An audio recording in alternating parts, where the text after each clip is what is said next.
आज की इस खास डिबेट में हम चर्चा करेंगे कि क्या ममता बनर्जी वास्तव में बंगाल चुनाव को लेकर दबाव में है। क्या उनके हालिया कदम किसी बड़ी राजनीतिक रणनीति का हिस्सा है, या फिर यह हार की आशंका से उपजा हुआ व्यवहार है। कभी वह वोटों की काउंटिंग प्रक्रिया पर सवाल उठाते हुए धरने पर बैठ जाती हैं और भारतीय जनता पार्टी पर हेराफेरी के आरोप लगाती हैं, तो कभी सड़कों पर उतरकर विरोध प्रदर्शन करती नजर आती है। इन घटनाओं ने राजनीतिक माहौल को और गर्मा दिया है। सबसे बड़ा सवाल यही है, क्या ये सब एक संभावित हार के बाद नैरेटिव सेट करने की कोशिश है? क्या पहले से ही यह माहौल बनाया जा रहा है कि अगर परिणाम उनके पक्ष में नहीं आते तो उसकी वजह चुनावी गड़बड़ी बताई जा सके? इन्हीं तमाम मुद्दों पर आज की चर्चा होने वाली है, तीखी, सीधी और बिना किसी लाग लपेट के। तो बने रहिए अंत तक, क्योंकि डिबेट होगी जोरदार और खुलेंगे कई बड़े सवाल। अपनी राय कमेंट में जरूर साझा करें, आप किसे सही मानते हैं। और जरा वीडियो भी दिखाइए। पहले मैं अनंत विजय आपकी राय चाहूंगा इस वीडियो पर। दो वीडियो हैं, एक सीसीटीवी जो इलेक्शन कमीशन के ऑफिशियल्स सेग्रीगेशन कर रहे हैं पोस्टल बैलेट का, और दूसरा जिसमें ममता बनर्जी अंदर बैठी हुई है 4 घंटे डेरा जमा के। अनंत विजय, और वैसे भी विदेश में है शायद, वहां से ये सीसीटीवी कैसा दिख रहा है अनंत? राकेश शर्मा सर, एक बात मैं आपके प्रश्न का उत्तर दूं उसके पहले मैं एक टिप्पणी करना चाहता हूं। अरे आप तो आ गए, आपको देख के ऐसा लग रहा है कि आप आ गए। जी, मैं ये कह रहा हूं कि आज बड़ा मजेदार आपके और विजय त्रिवेदी जी के बीच में चल रही थी चर्चा, और आप दोनों की बातचीत सुनकर मुझे कानपुर टेस्ट मैच ये याद आ रहा था बहुत पहले का, कि जोएल गार्नर बहुत तेज गेंदबाजी कर रहे थे। हाँ। और सामने अंशुमन गायकवाड़ थे। हाँ।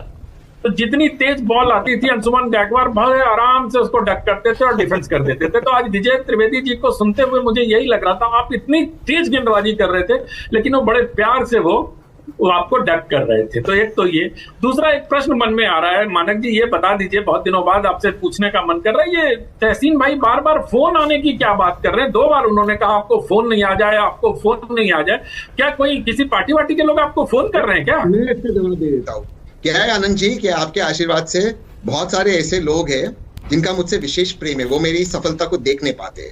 तो उनको ये लगता है कि अगर मैं मानक जी के साथ या आनंद जी के साथ या विजय जी के साथ या विनोद जी के साथ स्क्रीन पे दिख जाओ, तो फिर या सज्जन जी के साथ, तो उनका जो थोड़ा सा उनकी जो कुछ भी उनकी तपस्या हो गया, जो कुछ भी उनका रास्ता होगा आगे बढ़ने का, उसमें शायद मैं कांटा बढ़ सकता हूँ। तो इस माध्यम से मैं कहना चाहता हूँ, भाई मैं राजनीति में इंटरेस्टेड हुई नहीं मैं कोई राजनीतिक दल में आना चाहता हूँ, पर उनको लगता है तो लगने दीजिए। यही तो होता है ना अनंत जी, यही तो होता है कि हेमंता जैसे एक टैलेंट को आप खो देते हो, तो ये होता है। अच्छा, तहसीन बहुत बढ़िया, वेल प्लेड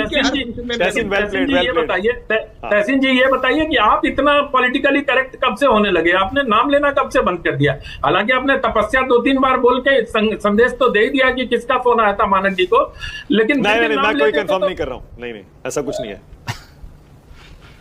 नहीं, मैं तो चलिए आगे चलते हैं, मुद्दे पर आइए अनंत विजय। अब तो मैं खैर चलिए छोड़ दीजिए, तपस्या सफल हो, मैं भी यही कामना कर सकता हूं कि तपस्या सफल हो जाए। दूसरी बात जो आप, मैं विनोद जी से आज 100% सहमत हूं कि ये मतलब डिफिसिट का संकट है, विश्वास के जो है वो संकट है, और विजय जी ने भी कमोवेश वही बात कही है। लेकिन ये विश्वास का संकट क्यों हुआ? और अभी गौतम दा ने कहा कि मतलब 10 साल बाद कोई वोट डाल रहा है, ये कितनी मतलब जितनी आपत्तिजनक या जितना बड़ा सवाल हम सुप्रीम कोर्ट के माननीय न्यायाधीशों पर खड़ा करते हैं, उतना ही बड़ा सवाल हमें पिछले 10 साल से उन लोगों पर भी खड़ा करना चाहिए जो फ्री एंड फेयर इलेक्शन के लिए बंगाल में जिम्मेदार थे। आज अगर फ्री एंड फेयर इलेक्शन हुआ है वहां, ऐसा सब लोग मान रहे हैं, तो ममता दीदी इतनी घबराई हुई क्यों है? उनको फ्री एंड फेयर इलेक्शन से डर क्यों लगता है भाई? क्या लोकतंत्र में सही तरीके से चुनाव कराने से किसी राज्य की मुख्यमंत्री को, भले ही चुनाव के दौरान वो काम चलाऊ मुख्यमंत्री हो, उनको डर लगना वाजिब है क्या? और अब तो इलेक्शन कमीशन की सफाई आ गई। ममता बनर्जी 4 घंटे बैठ के उन्होंने तसल्ली कर ली कि उनके मतलब क्या हो रहा है। ये देखिए, मुझे लग रहा है कि पता नहीं किसी आशंका से ममता बनर्जी ग्रस्त हो गई हैं, और उनको कहीं ना कहीं किसी न किसी प्रकार के भय से वो सशंकित हैं। अब वो भय सत्ता जाने का है, क्योंकि एक और बयान उनका बड़ी दिलचस्प बात कही उन्होंने कि ये जिंदगी और मौत का प्रश्न है। इतना एक्सट्रीम जाके कोई आदमी अगर बयान देता है, यहां से निकल के ही उन्होंने बयान दिया कि ये जिंदगी और मौत का, सचमुच ये उनके लिए जिंदगी और मौत जितना ही इंपॉर्टेंट है। क्योंकि अगर किसी मतलब मैं नहीं जानता कि नतीजा क्या होगा, अगर ममता जी, एक काल्पनिक बात करें कि अगर ममता जी ये चुनाव हार जाती हैं, तो मुझे लगता है कि उनकी पार्टी पर एक अस्तित्व का संकट भी उत्पन्न हो जाएगा। क्योंकि एक व्यक्ति के इर्द गिर्द चलने वाली पार्टी के सामने हमेशा ये संकट होता है। लालू जी के परिदृश्य से जाने के बाद या हारने के बाद आरजेडी के सामने एक संकट आया। अगर अखिलेश यादव पिछले लोकसभा चुनाव में 36-37 सीटें न लेके आते, न संजीवनी उनको जनता ने दी होती, तो उनकी पार्टी पर भी 2 बार विधानसभा चुनाव हारने के बाद अस्तित्व का संकट उत्पन्न हो गया होता। तो मुझे ममता बनर्जी एक चुनाव हारने से कैसे उनके अस्तित्व पर संकट आ जाएगा आनंद? ये ऐसे हो जाएगा। इसको हम इस तरह से भी समझ सकते हैं मानक जी कि ममता बनर्जी उम्र के जिस पड़ाव पर हैं, वहां 5 साल बाद उनकी स्थिति इतनी जुझारू नहीं रह जाएगी जितनी वो अब या 2011 में थी। अब उनके सामने 5 साल तक सस्टेन करना अपनी पार्टी को, ठीक है उन्होंने अभिषेक को, अपने भतीजे को ग्रूम किया है, अच्छी बात है।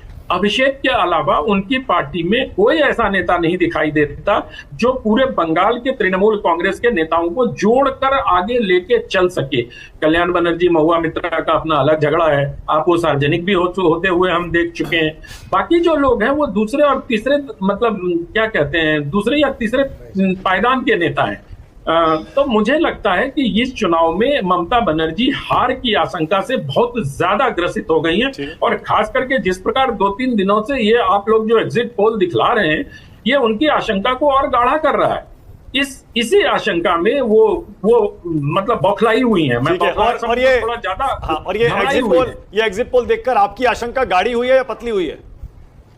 मैं तो सर, अब आपको पता है कि 2024 के लोकसभा चुनाव के बाद से मैं किसी भी चीज पर भरोसा नहीं करता हूं। सिर्फ और सिर्फ मतगणना के दिन जो परिणाम आते हैं उस पर भरोसा करो।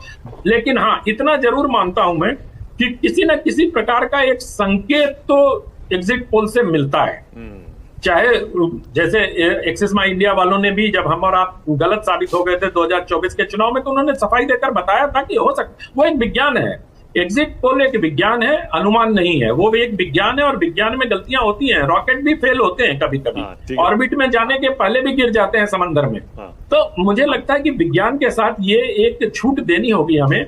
लेकिन ऐसा नहीं है कि विज्ञान को हम सिरे से खारिज कर दें कि वो एकदम गलत है, वो एकदम ये है। हाँ, लेकिन जब ये पोस्टर अपनी धारणाओं को आरोपित करने लगते हैं नतीजों पर, इसलिए मैं आजकल ज्यादातर इनके ना वोट शेयर को देखने का प्रयास करता हूं कि वोट शेयर वो क्या कह रहे हैं। क्योंकि वोट शेयर को सीटों में तब्दील करना एक अलग तरीके के फॉर्मूले से होता है। वो हमने कई जगह देखा है, दोराब सुपारी वाला से लेके और सब लोगों को देखा है कि किस तरह से करते हैं। बाद के दिनों में उन्होंने भी सीटों की का करना बंद कर दिया था। आजकल सिर्फ योगेन जी सीटों की गणना कर लेते हैं, सर्वे नहीं करते हैं, बट सीटों की गणना करते हैं। सुनामी से लेके, आंधी से लेके, जाने क्या क्या करवा दिया था हरियाणा में उन्होंने।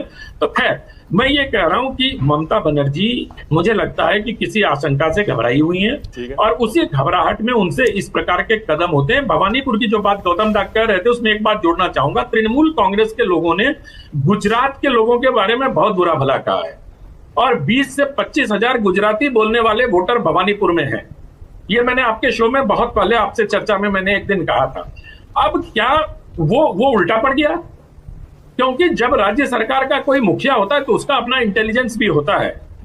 कई बार इंटेलिजेंस वाले अंधेरे में रखते हैं, जैसे इंदिरा जी को 75-77 के चुनाव में रखा था। कई बार बहुत सारे केंद्र सरकार के मंत्रियों को, प्रधानमंत्रियों को जो फीडबैक मिलता है वो सही नहीं होता। तो मुझे लगता है कि बंगाल का चुनाव इस बार पॉलिटिकल साइंस के स्टूडेंट्स के लिए एक बड़ी, मतलब बहुत चुनौतीपूर्ण अध्ययन के तौर पर सामने आने वाला है, क्योंकि इसमें बहुत कुछ घटना है। कोई कह रहा है कि अभी कुछ दिनों पहले मैं सुन रहा था, तृणमूल कांग्रेस के लोग कह रहे थे कि 10,000 बूथ पर तो बीजेपी वालों को उनका एजेंट नहीं मिला।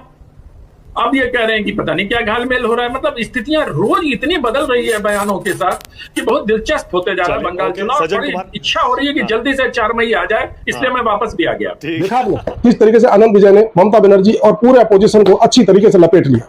भाई साहब पूछो मत, उन्होंने ऐसे ऐसे तर्क दिए जिनका किसी अपोजिशन और किसी का कोई जवाब नहीं था। मतलब इलेक्शन कमीशन को इस तरीके से यार आप बदनाम करोगे, जिन्हें इतने सही इलेक्शन कराए, 2 ही फेस में इलेक्शन कराए। नहीं तो बंगाल में इलेक्शन होना ममता जी का जंजाल था, जबरदस्त तरीके से वहां पर बमबारी और ये सारी चीज, लेकिन इस बार ऐसा नहीं हुआ। इसलिए ममता बनर्जी थोड़ी डरी हुई इसलिए। तो आई होप कि आपको डिबेट पसंद आएगी। डिबेट पसंद आए तो लाइक कीजिए, शेयर कीजिए, और चैनल पर नहीं तो सब्सक्राइब कीजिए। मिलता हूं फिर किसी नई डिबेट के साथ, तब तक जय श्री राम।